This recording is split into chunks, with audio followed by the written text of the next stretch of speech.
నమస్కారం, నేను మీ మహేశ్వరి. 2024 జూలై మాస ఫలితాల గురించి మనతో పాటు మాట్లాడడానికి సుప్రభాతం ఛానల్ స్టూడియోకి జ్యోతిష విశారద డాక్టర్ వేణుగోపాల్ గురుగారు మనతో ఉన్నారు. గురుగారితో మాట్లాడి రాశుల గురించి తెలుసుకుందాం. గురుగారు నమస్కారం అండి. నమస్తే అమ్మా. గురుగారు, కన్యా రాశి గల వారికి అనుకూల గ్రహాలు ఎలా ఉన్నాయి, వాటి వలన శుభ ఫలితాలు ఎలా ఉన్నాయి గురుగారు?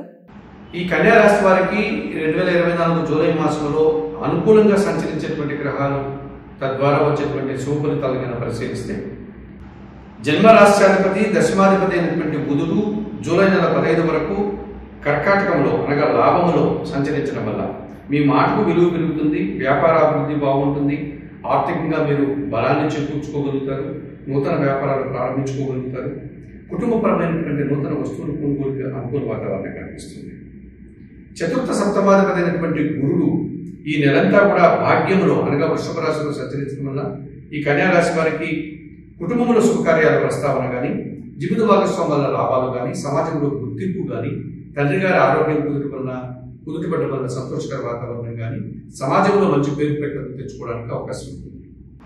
వ్యయాధిపతి అయినటువంటి రవి భగవానుడు ఈ నెలంతా దశమ లాభభావాల్లో అనగా మిథున కర్కాటక రాశిలో సంచరించడం వల్ల ఈ కర్కాటక రాశి వారికి అధికారుల నుంచి అభినందనలు, అధికారుల యొక్క సహాయ సహకారాలు, ఉన్న వృత్తి ఉద్యోగ వ్యాపారాల్లో అభివృద్ధి, నూతన ఉద్యోగ ప్రాప్తి ఇలాంటివి జరగడానికి, మంచి లాభాలు పొందడానికి, ప్రభుత్వం నుంచి ఆదాయాన్ని అందుకోవడానికి కూడా అవకాశం కనిపిస్తుంది. ద్వితీయ భాగ్యాధిపతి అయినటువంటి శుక్రుడు జూలై 4 తర్వాత కర్కాటక రాశిలో లాభములో సంచరించడం వల్ల మీ మాటకు విలువ పెరుగుతుంది, ఇంటా బయట కూడా స్త్రీజన సహకారం పుష్కలంగా లభిస్తుంది, కుటుంబ సౌఖ్యాన్ని, ఇతరతర సౌఖ్యాలు కూడా మీరు పొందడానికి అవకాశం కనిపిస్తుంది. మరి 2024 జూలై మాసంలో ఈ కన్యా రాశి వారికి రవి, బుధుడు, గురువు, శుక్రుడు 4 గ్రహాలు అనుకూలంగా సంచరిస్తూ శుభఫలితాలను అందించేటువంటి వాతావరణము, లాభాలు కనిపిస్తున్నాయి. అలాగే మిగతా 4 గ్రహాలు కూడా ప్రతికూలంగా సంచరిస్తున్నాయి. మిశ్రమ ఫలితాలు రావడానికి ఈ కన్యా రాశి వారికి ఈ నెలంతా కూడా కనిపిస్తోంది. మొదట 4 గ్రహాలు అనుకూలంగా సంచరించి లాభాలను అందిస్తుండగా, తర్వాత 4 గ్రహాలు ప్రతికూలంగా సంచరిస్తూ ఇబ్బందికర పరిస్థితుల్ని, ఇబ్బందికర ఫలితాలని అందించే వాతావరణం కూడా కనిపిస్తుంది.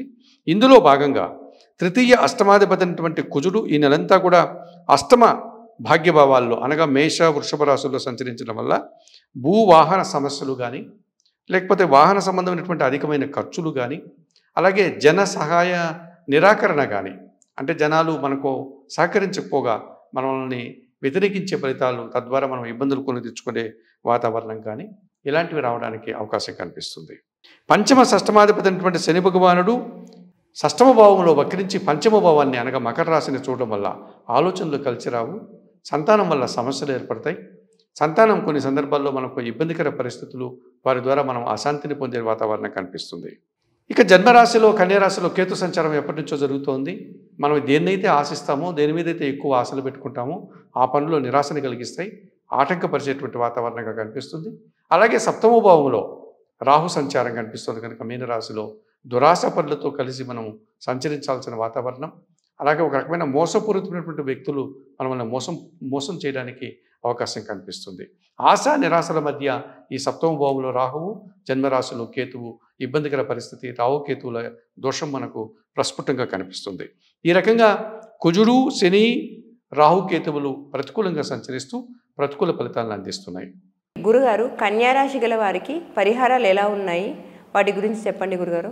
మరి 2024 జూలై మాసంలో కన్యా రాశి వారికి తప్పనిసరిగా ఈ కుజునికి, శనికి, కేతువుకి, రాహువుకి పరిహారాలు పాటించుకోవాల్సిన ఆవశ్యకత కనిపిస్తుంది. ఇందులో భాగంగా జన్మరాశిలో ఉన్నటువంటి కేతువుకు, సప్తమ భావంలో ఉన్నటువంటి రాహువుకు, ఈ రాహుకేతు దోషానికి, కాలసర్ప దోషానికి మీరు శ్రీకాళహస్తి ఆలయానికి వెళ్ళి రాహుకేతు పూజలు నిర్వర్తించుకోవడం వల్ల మంచి ఫలితాలు పొందడానికి అవకాశం ఉంటుంది. అంత దూరం వెళ్ళలేని వారు ఈ రాహు దోషం నుంచి బయటపడడానికి కనకదుర్గాదేవికి పూజలు, కేతు దోషం నుంచి బయటపడడానికి గణపతికి పూజలు నిర్వర్తించుకోవడం వల్ల కూడా మంచి ఫలితాలను పొందగలుగుతారు. అలాగే పంచమ శని దోషం నుంచి బయటపడడానికి శనివారం రోజు ఈశ్వరునికి అభిషేకం నిర్వర్తించడం, రావణాష్టకం చదువుకోవడం వల్ల కూడా ఈ శని దోషం నుంచి మీరు సానుకూల వాతావరణాన్ని పొందవచ్చు.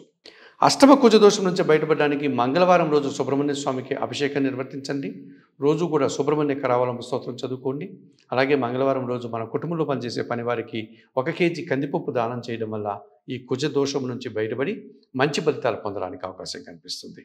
కనుక చెప్పిన విషయాలన్నీ కూడా స్వీకరిస్తూ పరిహారాలు పాటిస్తూ మంచి ఫలితాలని ఈ కన్యా రాశి వారు ఈ నెలలో పొందాలని కోరుకుంటూ నమస్కారం. గురుగారు ధన్యవాదాలండి. నమస్తే.